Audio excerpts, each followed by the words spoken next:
Why do you vote?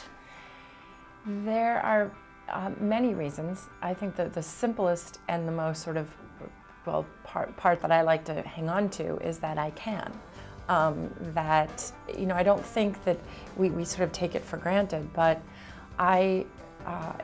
as I've gotten older, I've really understood what a privilege it is and what a right it is and what an honor it is. I think we lose sight of that, and we think that our voice doesn't matter, or how we think doesn't matter, or somehow we don't matter in the grand scheme of things.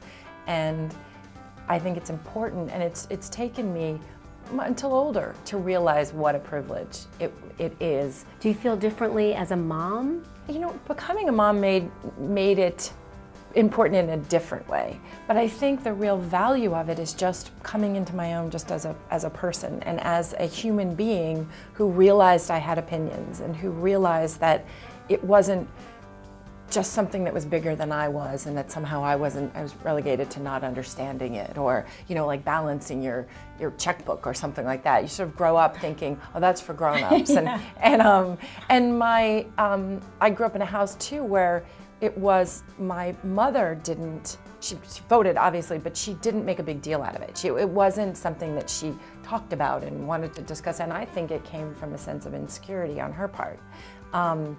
And not allowing herself to have conversations about issues and things that were important to her. So I didn't grow up hearing how lucky I was to be able to vote. So do you talk to your girls about voting? And do they go with you to the ballot box? They are going to go with me to the ballot box. I want them to feel that it is an important place for them to feel engaged in the process. Do the kids ask you questions?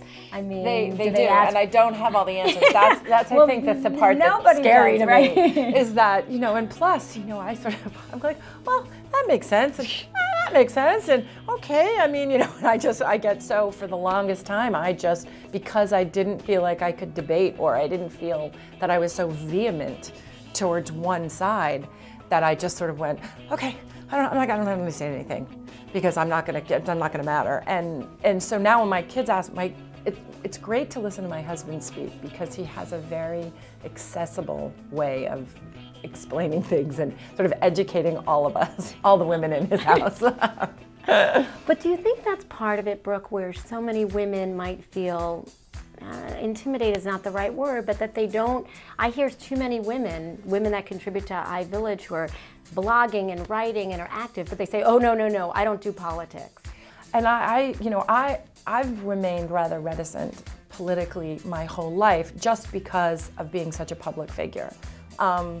And I sort of channeled it to more charitable or education, like that way, just to sort of stay without inevitably alienating half my audience. Right, exactly. So, I gotta not see a those good shows. thing, right? Mama wants a new pair of shoes. No. But I do think that it is now becoming the norm. But I don't think that women are, they're not programmed to believe that they can have a voice. You know, a lot of moms, you know, stay-at-home moms especially too, you know, their husbands are considered the ones that are out in the world. They see everything, they hear everything, they're in the business community, and they must know better.